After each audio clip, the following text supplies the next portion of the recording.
El Pleno ha aprobado hoy, con los votos en contra de Izquierda Unida y la abstención de Costa del Sol si puede, la adhesión del Ayuntamiento de Marbella al Plan Estatal de la Vivienda para el periodo 2018-2011 y ha instado a la Junta de Andalucía a que dé luz verde de manera inmediata a su aportación y que convoque la línea de ayudas y subvenciones incluidas en este programa.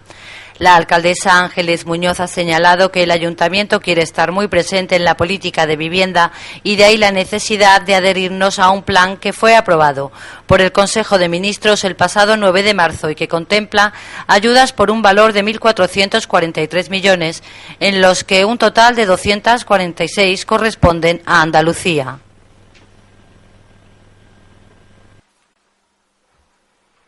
Muchas gracias. Bueno, pues tal como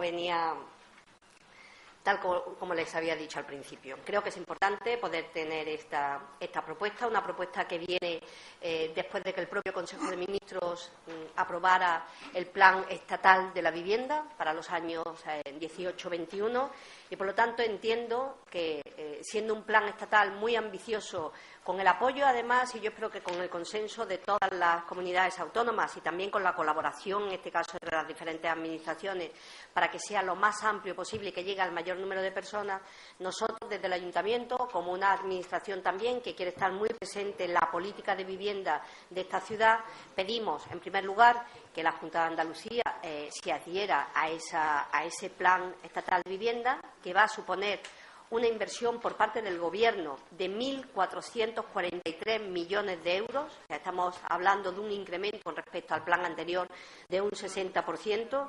1.443 millones de euros que destina el Gobierno sin que además tenga las competencias. Las competencias saben ustedes que las tienen en este caso las comunidades autónomas, pero creo que con el tema de vivienda todos tenemos que colaborar. El Gobierno pone esos 1.443 millones y en el caso del Ayuntamiento de Marbella queremos también hacer un esfuerzo y poner a disposición de este plan suelos que permitan algo que a nuestro punto de vista y en el objetivo además que nos hemos marcado va a ser una necesidad a corto y a medio plazo, como son las viviendas de alquiler y también algunas otras líneas que recoge el propio Plan Estatal de la Vivienda, como es el tema de la rehabilitación de los edificios antiguos, el tema de la posibilidad de instalar ascensores en algunas de esas casas que desgraciadamente pues son casas antiguas y que hay muchas personas y muchas familias que están deseando que le puedan llegar esos fondos para que pueda hacerse efectivo. En nuestro caso, y teniendo en cuenta que las únicas viviendas que se han hecho en los últimos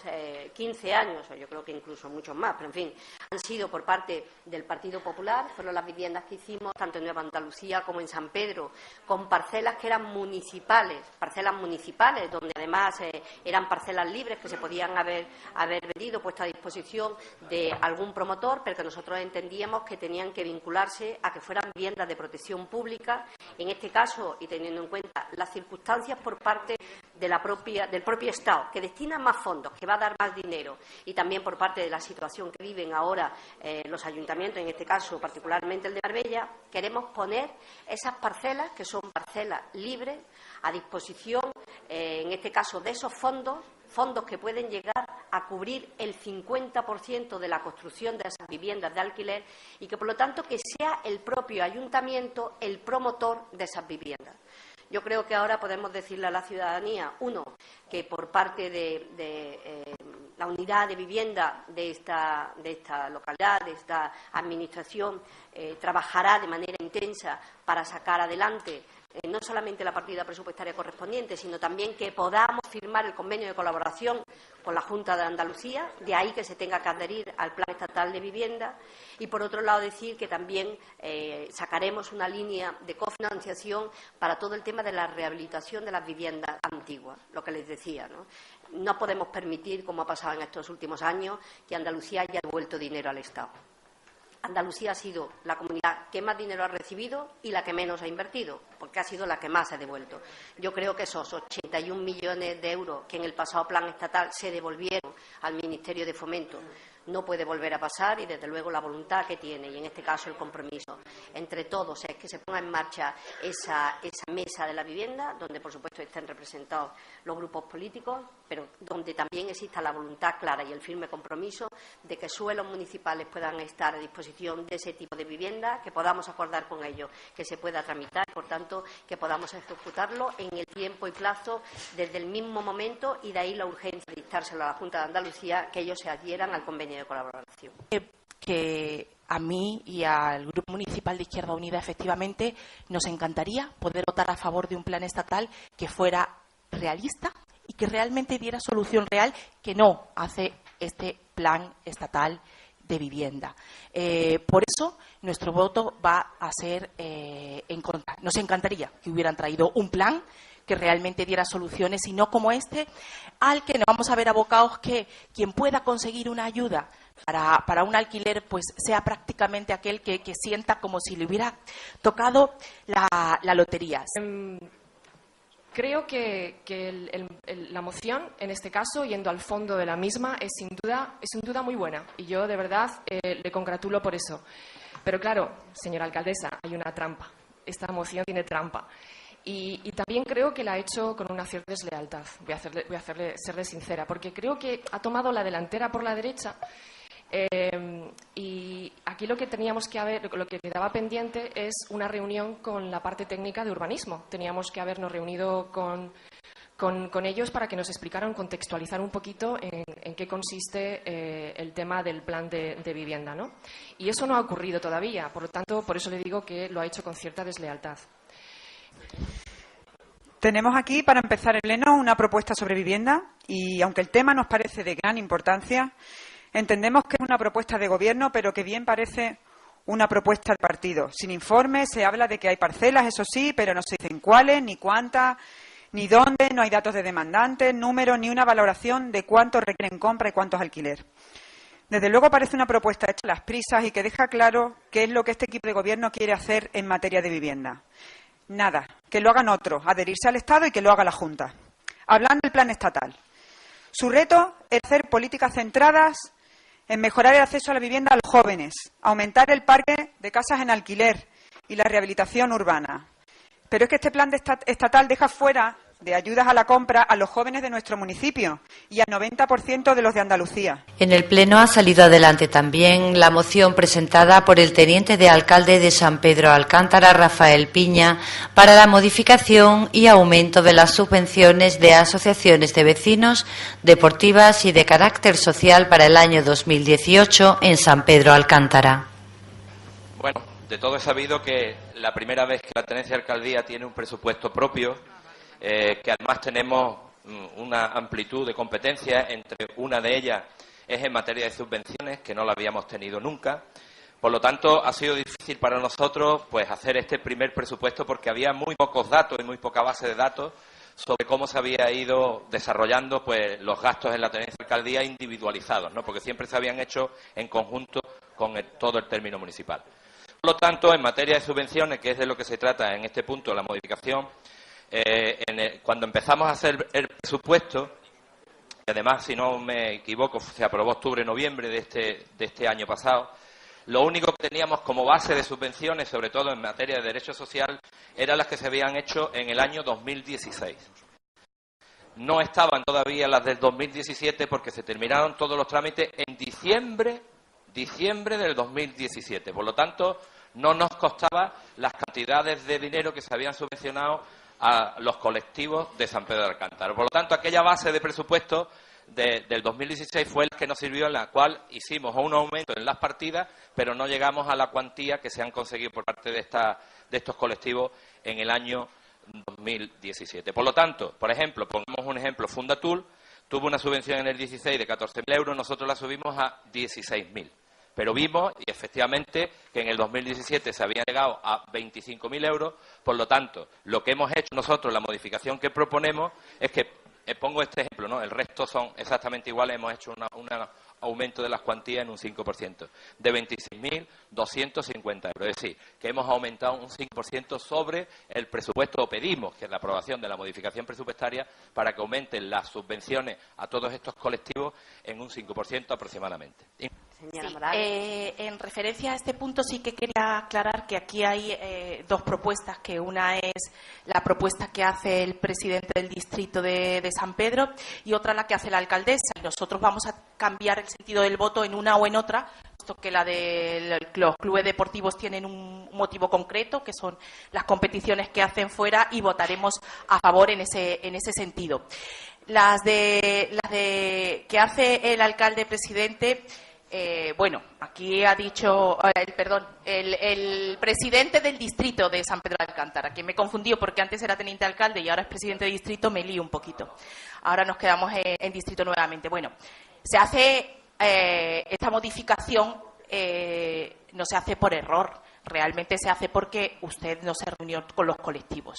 Es más, le tiene que agradecer a su compañera Isabel Cintado, que pasó un mal rato en el Consejo Sectorial de Servicios Sociales, puesto que tuvo que ocultar la información de los convenios nominativos que se le iban a dar a los colectivos de San Pedro, porque usted no les había informado, usted no se había reunido con los colectivos de carácter social de San Pedro. Y otra cosa, no es una cuestión de desconocimiento y que ustedes no hubieran tenido la delegación de competencias, es que ustedes lo que hacen es cambiar el modelo, y cambiar el modelo de lo que es una fórmula excepcional para la ley, que es la concurrencia pública, es la normalidad, y la excepcionalidad es la convocatoria nominativa, ustedes lo hacen una normalidad. Y a todos los colectivos, por el hecho de ser de San Pedro, les dan un dinero concreto. Sin tener en cuenta, lo primero es que generan discriminación. Porque, por ejemplo, hay un colectivo de fibromialgia en San Pedro que, per se, por ser San Pedro, va a tener una designación económica y el de Marbella no. Y otra es que hay colectivos que trabajan en todo el término municipal independientemente que estén vinculados a San Pedro. Personas sordas, Concordia, etcétera, etcétera. Es decir, que ustedes normalizan la fórmula, la ley toma como excepcional, pero que es un remendo porque ustedes no se habían puesto en contacto. Les recuerdo que la aprobación de las subvenciones del año pasado fue en octubre. Otra cosa es que el cobro fuera en diciembre. No, pero la aprobación y el acta, donde ponía la cantidad que iban a percibir, estaba en octubre. Con lo cual, usted, si hubiera querido, hubiera tenido la posibilidad. Y lo otro es que la concurrencia pública, ¿y a quién se lo quitan? A los colectivos de Marbella, que se van a quedar. Los que van realmente en igualdad de condiciones a obtener cuantía por un proyecto, van a haber mermado por esta decisión a golpe de impulso y a golpe de reunión de los colectivos de carácter social de San Pedro. Desde luego, un desastre, y no estamos de acuerdo con esta fórmula, que lo único que genera es desigualdad y discriminación. Resulta que la mitad de los colectivos sociales tienen un beneplácito por parte del ayuntamiento, tanto del gobierno de OSP como del Partido Popular, y el resto irán a concurrencia competitiva, que serán los colectivos de clase B. Muchas gracias. Señora Mendiola. Gracias, señora alcaldesa. Bueno, nosotros nos vamos a abstener en este punto, pero quiero aprovechar para decirle, señor Piña, que entendemos que esto es una excepcionalidad, evidentemente, pero como dice Victoria, no es algo que que se va a tomar como norma. Me sorprende mucho el aspecto que usted ha comentado sobre que estas asociaciones que no habían solicitado ayuda en San Pedro, que no sabían cómo tramitar las ayudas. Yo entiendo que desde la Delegación de Derechos Sociales se ayuda a las... ¿No? Pues eso es algo que nosotros, en alguna de las mociones, ya no me acuerdo, que presentamos, instábamos a que se ayudara, a que se coordinara bien alguna trabajadora o trabajador del ayuntamiento y pudiera ayudar a estas. Es importante, porque si no, no pueden, obviamente, tramitar estas ayudas. Y como ha dicho mi compañera Victoria, no voy a repetirme, pero evidentemente esto lo que provoca es una desigualdad entre todas las asociaciones, todas tienen la misma oportunidad, y también se utiliza por parte de los partidos políticos para como prebenda, ¿no? Es decir, contra más asociaciones, pues más votos. Y creo que esto es un grave error y que no se debe de repetir. Muchas gracias. Sí, por parte del Grupo Socialista, ¿alguna intervención? Pues entonces, señor Piña, tiene usted la palabra. Bueno, en fin, señora Vitoria, ¿dónde tenía usted el acta? Porque si usted puede decir que su delegación, aunque habla mucho de transparencia y de publicaciones, y habla de autonomía, porque en los proyectos electorales sí lo llevan ustedes la autonomía. Sin embargo, yo sí le puedo asegurar a usted que la única delegación en la que hemos formado parte del equipo de gobierno, en la que no hemos tenido ni competencias, ni reuniones, ni siquiera usted ha tenido ningún interés en preguntarnos ni una sola vez qué opinamos desde la tenencia de alcaldía sobre la delegación de derechos sociales que usted llevaba, la única, y lo digo así de claro, la única en la que no hemos tenido nunca contacto, prácticamente cero, ha sido la suya. Por lo tanto, evidentemente, no teníamos ninguna referencia. No teníamos ninguna referencia. Y las actas de las que usted dice, porque además se lo digo, las actas de las que... es que precisamente las personas que están aquí en intervención son los que tenían todo. Y sin embargo no tenían constancia de las ayudas sociales que iban a dar usted, de las subvenciones que iban ustedes a dar en derechos sociales. Es decir, transparencia. Ustedes lo tienen solamente en los papeles. La realidad después es otra. Y señora Vitoria Mendiola, le digo, es decir, esto lo hemos tenido que hacer así porque no tenemos suficiente personal para hacer tanto trámite como conlleva la concurrencia competitiva. Es decir, la concurrencia hay que recoger las bases, los proyectos, estudiarlo, analizarlo, valorarlo, después decidir. Y cuando nos hemos reunido, señora Morales, con los colectivos, han dicho que los proyectos que tenían eran prácticamente los mismos que tenían el año anterior. Por lo tanto, las dotaciones presupuestarias serían las mismas que han tenido en los años anteriores. Por lo tanto, lo único que hemos hecho es agilizar los trámites, porque lo que sí necesitan, de verdad, todos los colectivos y sobre todo los sociales, es tener el dinero para poder hacer todo lo que necesitan y ayudarle a la gente, que principalmente todas estas colectivos y asociaciones lo que tratan es de ayudarle a la gente y necesitan dinero. Y lo que hemos buscado es la forma más ágil para que ellos cuenten con su dinero, puedan seguir trabajando, que en algunos, como los de deporte, todavía no han cobrado en 3 años nada más que un 60% de la subvención del 16. Y lo que estamos tratando es de agilizarlo lo máximo posible y tenerlo lo más cercano. Y evidentemente, Vitoria, tener a alguien, que ya lo tenemos nombrado, que esté en contacto con todos los colectivos para agilizarle todos los trámites de las subvenciones, que son muy complejos, exageradamente complejos. No, también se ha dado luz verde a la creación del Tribunal Administrativo de Recursos Contractuales del Ayuntamiento, con la aprobación inicial de su reglamento orgánico.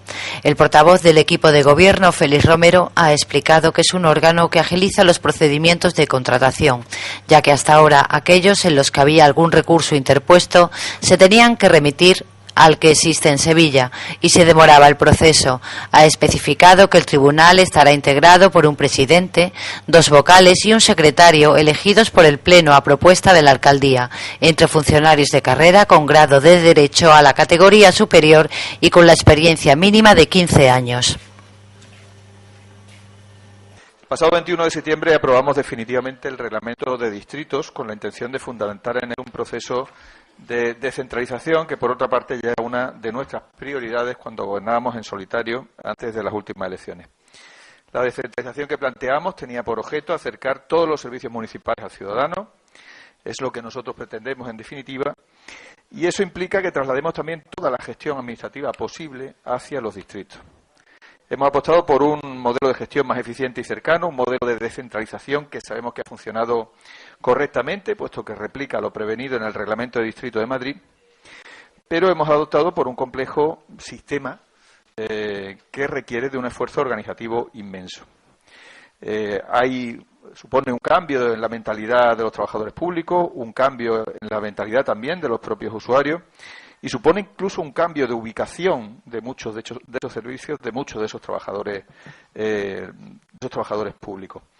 La estructura de distritos la hemos planteado para que funcione en el día a día de forma independiente, con órganos de gobierno delegados que permitan acercar la decisión al territorio, con órganos de asesoramiento preceptivo también delegados, con un catálogo expreso de competencias sobre la que los distritos podrán actuar, muchas de ellas de gran calibre, como la disciplina y gestión urbanística, la cultura, la seguridad, la educación, el medio ambiente, obras, vía pública, movilidad, limpieza, etcétera. Incluso con 2 órganos que van a fomentar la presencia y participación de los vecinos en la gestión de su ayuntamiento, las juntas municipales de distrito y las mesas de trabajo territoriales. Toda esa organización, toda esa nueva estructura que va a permitir que el 90% de la gestión de los vecinos se puedan realizar directamente desde los distritos, es una es una nueva estructura que requiere un esfuerzo, como decía, organizativo muy importante. Un esfuerzo que están afrontando directamente cada uno de los concejales de distrito, que además tienen que atender el día a día de cada una de sus delegaciones. La propuesta que tenemos hoy a pleno lo que pretende simplemente es dotar de apoyo a aquellos concejales y distritos que hemos detectado que requieren de un refuerzo para poder culminar la organización de los distritos. Es por eso que proponemos la creación de esas 3 plazas de asesores que van a estar ubicadas en Las Chapas, en Nueva Andalucía y en el distrito oeste, que estarán adscritos a las tenencias de alcaldía y al distrito oeste, pero cuya finalidad será dedicarse a colaborar de forma eficiente en la organización de esos distritos, descargar de trabajo, en definitiva, a los concejales que ahora mismo tienen que asumir esa carga. Son necesarios y por eso proponemos su creación, pero a nosotros nos interesa recordar también que la ley permite dotar hasta 27 cargos eventuales a esta corporación. Y este gobierno municipal, contando con estos nuevos 3 cargos, solo va a tener 16 cargos eventuales de confianza, porque obviamente los 8 cargos de confianza que se han cedido a cada uno de los grupos políticos no son cargos de confianza del gobierno. Es más, esta propuesta no rebasa los 27 cargos, de hecho son 26, entre directores generales y cargos de confianza de gobierno, que Costa del Sol, si se puede, pactó con el anterior tripartito. Un acuerdo que nosotros no votamos a favor, que no nos debería vincular, pero que sin embargo en este caso estamos respetando y que desde luego sí que entendemos que debería vincular a otros. En cualquier caso, el desempeño de estos puestos es sin duda necesario para la estructura del distrito y por tanto nosotros por eso lo traemos a pleno. Muchas gracias. Muchas gracias. Intervención, señor Díaz. Gracias, buenos días a todas y a todos.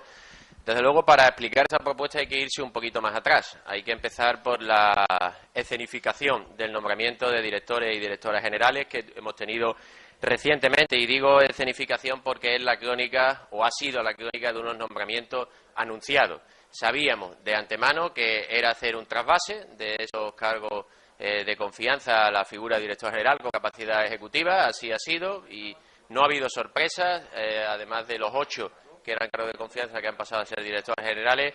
Lo demás han sido reagrupaciones de miembros del Partido Popular desde otras latitudes hasta Marbella. Se engrosa, por tanto, esa figura de los cargos de confianza ya con mando en plaza, con capacidad ejecutiva, haciendo y tejiendo el ayuntamiento pues mejor a ese traje a medida que nos recuerda a nada muy lejano al anterior gobierno del Partido Popular. No iba a cambiar la forma, desde luego, era como gobernó en la anterior fase y ahora pues ha acelerado todo este proceso con la complicidad, eso sí, de Opción Sanpedreña. Junto a estos nombramientos ha habido también un nombramiento de un cargo de confianza para dirigir al puerto deportivo, salpicado de polémica, donde antes había un trabajador municipal.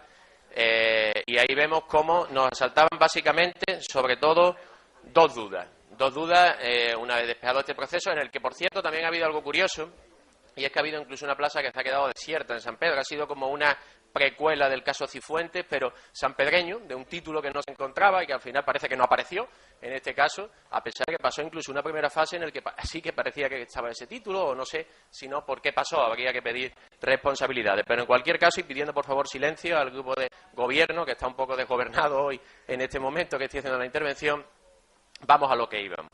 Y explicaba que teníamos dos dudas, más bien retóricas, porque las despejo rápidamente. Una de ellas, ¿terminarán estas personas su relación laboral, esos directores generales, cuando acabe la aventura surgida tras la moción traición? Es la duda que nos quedaba. Y está muy, muy, muy fundada pensar que no. De hecho, ahí hay más de una decena de trabajadores que se han quedado con sentencia judicial en el ayuntamiento y una causa judicial abierta a la entonces y actual alcaldesa por este caso, ¿no? Que, por tanto, esa es una duda que dejamos ahí en el aire. ¿Seguirán después o no? Y la segunda, se dijo, bueno, que no se iba a aumentar, que no se ha aumentado el número de los cargos de confianza una vez que se nombren los directores generales. Pues bien, son 3 nuevos cargos de confianza los que vienen aquí. Además, hay que decir que además se nos da la razón en un aspecto, y esto hay que incidir también, que dijimos en su momento, cuando se nombraron los cargos de confianza, que brillaba por su ausencia la existencia de personas de asesoramiento para la Chapa y para Nueva Andalucía. Hombre, ahora, unos meses después, parece que se dan cuenta y las traen. Desde luego, esperemos que hagan una tarea positiva por los vecinos de la Chapa y de Nueva Andalucía, los olvidados especialmente dentro de la gestión de este gobierno bipartito. Así que lo que decimos es se acelera toda la maquinaria del personal de confianza. Parece que ya se va cerrando el equipo, la lista de convocados está ya, y para adelante el bipartito nosotros estaremos aquí junto a la ciudadanía para que sean justos y trabajen en favor del municipio. Muchas gracias, señor Díaz. Señora Mendiola. Gracias, señora presidenta. Bueno, en nuestra asamblea pleno, cuando dijimos que iba a haber 3 asesores más, la verdad es que el primer comentario que surgió fue el de 3 más. ¿Queda algo todavía más por privatizar o alguna persona más por colocar? Parece que la respuesta, pues, obviamente es afirmativa.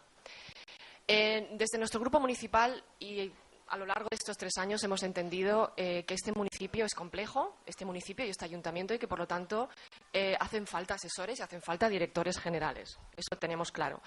Pero, señores y señoras del Partido Popular y de OSP, asesores que sepan de lo que asesoran. Lo que no puede ser es que esto se convierta en una agencia de colocación de personas afines del partido o, como en este caso, que serán los 3 palmeros probablemente del barrio de turno. Le volvemos a decir lo que ya le dijimos en la anterior ocasión. No es leal con nuestro municipio y con quien pagan sus nóminas que ustedes no estén centrados en Marbella y haya que contratar a más asesores para cubrir las carencias de su compromiso con nuestra ciudad. Si la señora alcaldesa no compartiera su tiempo de ser senadora, el señor Romero de ser parlamentario andaluz, el señor Cardeña de ser consejero delegado de Acosol, la señora Caracuel también como vicepresidenta de Diputación y el señor Alcalá estuviese al 100% en su jornada completa, quizás, solo quizás, podríamos ahorrarnos algunos asesores que nos asesoran. Y no puedo evitar, quiero ser justa, tengo que decir que yo también me quedo con la duda, señor Díaz, de qué hubieran hecho ustedes a quién hubieran nombrado como directores generales. Porque también ahí había una quiniela. Entonces, si vamos a ser honestos, a mí me gustaría que respondieran a esa pregunta. ¿Iban a colocar ustedes a sus cargos de confianza? Muchas gracias. ¿Alguna intervención? Sí, buenos días. Voy a ser muy breve. Hemos oído que algunos de los cargos de confianza va destinados a lugares concretos. Entonces nosotros planteamos que, teniendo en cuenta que uno de esos cargos parece que va destinado a la Chapa y el delegado, el que está allí del director de distrito de la Chapa, es una persona hasta el 75%, entendemos que sería mucho más barato para las arcas municipales que esa persona pasase al 100% de su actividad, en lugar de enviar un cargo de confianza allí, porque entendemos que saldría más caro a las arcas municipales. Lo dejamos sobre aquí, por si el equipo de gobierno quiere tenerlo en cuenta y el señor Alcalá pase al 100% de su actividad, que amplíe su horario de 9 a 2 y haga una actividad un poco más extensa y nos podamos ahorrar el salario de ese cargo de confianza. Muchísimas gracias. Muchas gracias. Señor Romero. Bueno, rápidamente decir que el señor Alcalá cobra al 75%, pero trabaja al 110%, como sabemos todos. Por lo cual, evidentemente, no se trata de una cuestión de trabajo. Decirle, señora Mendiola, que yo, siendo diputado, aún no he faltado a ningún pleno y, sin embargo, su compañero ya lleva 2.